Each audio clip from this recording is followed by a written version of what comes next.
Serilingampally MLA Arikepudi Gandhi ఆధ్వర్యంలో belt షాపుల నిర్వాహకులపై దాడులు నిర్వహించారు. ఎమ్మెల్యే గాంధీ బెల్ట్ షాప్ నిర్వాహకులను పట్టుకుని ఎక్సైజ్ పోలీస్ అధికారులకు అప్పగించారు. మాదాపూర్ గోకుల్ ఫ్లాట్స్ కాలనీలో విచ్చలవిడిగా బెల్ట్ షాపులు నడుపుతున్నారని మహిళలు ఇచ్చిన ఫిర్యాదుతో ఈ దాడులు చేయించామని ఆయన తెలిపారు.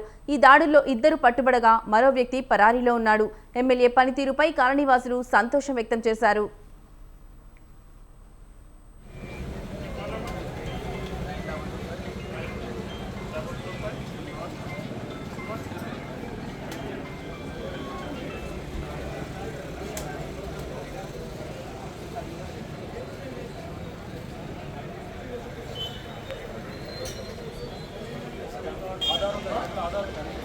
ఇక్కడ